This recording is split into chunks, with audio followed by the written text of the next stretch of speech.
नमस्कार, news for nation देख रहे हैं आप। आपके साथ मैं हूं ऋचा। में एक बार फिर से बीजेपी और जेडीयू के रिश्ते तल्ख हो गए हैं। हम ऐसा इसलिए कह रहे हैं क्योंकि एक तरफ जहां प्रदेश कार्यकारिणी की बैठक में जेडीयू नेता ने ये बड़ा सवाल उठा दिया कि बीजेपी के लोगों ने वोट नहीं दिया, जिसके कारण जेडीयू की हार हुई और नीतीश कुमार मुख्यमंत्री बने तो सही, लेकिन उनकी पार्टी 43 सीटों पर आकर सिमट गई। तो अब जेडीयू एमएलसी नवल किशोर यादव ने बड़ा बयान दिया है और कहा है कि कोई मरता है या फिर हारता है तो ठिकरा और इसका जिम्मेदार दूसरे को ही ठहराता है। जेडीयू की हार उनके कारणों से हुई है, उनके विश्वास से हुई है। आपको बता दें कि नवल किशोर यादव यही नहीं रुके, उन्होंने नीतीश कुमार पर भी इशारों में बड़ा हमला किया।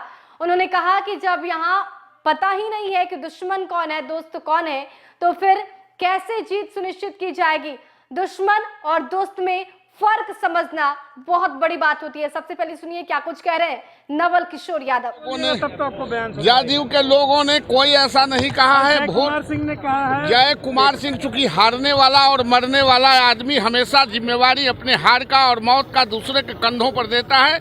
जय कुमार सिंह जी को अपने गिरवान में झांक के देखना चाहिए। जो लोग कहते हैं भारतीय जनता पार्टी सिर्फ वोटर नहीं एक पार्टी है, मतदाता मत करते हैं, भारतीय जनता पार्टी मत नहीं करती। अपने जो मतदाताओं को ठीक नहीं रखते हैं वो किसी और के कंधों पर अपनी जिम्मेवारियों से मुक्त होने के लिए इस तरह के एलिगेशन लगाते हैं जो असत्य के सिवा कुछ नहीं। अच्छा, नवल जी, कई ऐसे नेता हैं जेडीयू के जिन्होंने कहा है कि उन्हें अभिमन्यु की तरह हराया गया, उनके पीछे कौन था पता ही नहीं चला, इतना बड़ा विश्वासघात अभी तक देखा नहीं गया था। तो इस तरह की बातें निकल कर अब उनको पीछे कौन था, आपके पीछे कौन है, आप चुनाव लड़ने गए हैं नहीं देखे हैं तो ये आपकी गलती है ना कि भारतीय जनता पार्टी की गलती है।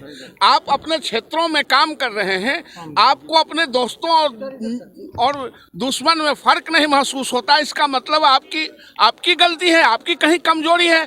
इसलिए इसमें भारतीय जनता पार्टी या जेडीयू क्या करेगी। जब उम्मीदवार चुनाव लड़ने जाता है, जब हम लोग चुनाव लड़ने जाते हैं तो हमारी पीठ पर पार्टी नहीं लगी रहती है, हमारे वर्कर लगे रहते हैं, हमारे मतदाता लगे रहते हैं।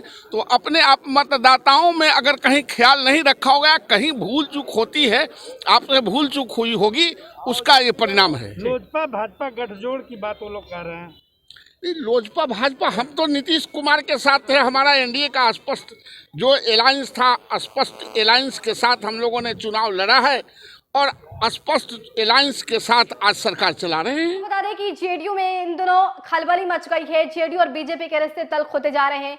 जेडीयू में प्रदेश कार्यकारिणी की बैठक हो रही है। बैठक का ये दूसरा दिन है आज, लेकिन लगातार बीजेपी पर हमला करने का कोई भी मौका जेडीयू नेता छोड़ नहीं रहे। लगातार उधर की तरफ से कहा जा रहा है, एक तो चिराग पासवान को जेडीयू को हराने के लिए बीजेपी ने मोहरा बनाया और ये भी कहा जा रहा है कि बीजेपी के वोट बैंक को नहीं साधने के कारण बीजेपी के लोगों ने नीतीश कुमार को वोट नहीं दिया। इसके कारण नीतीश कुमार की स्थिति ऐसी हो गई है कि उनकी पार्टी 43 सीटों पर आकर सिमट गई, जिसके बाद से बीजेपी के नेता की तरफ से ये बड़ा सियासी हमला बोला गया है कि जिसे दोस्त और दुश्मन में फर्क ही नहीं मालूम वो जीत कैसे सकता है।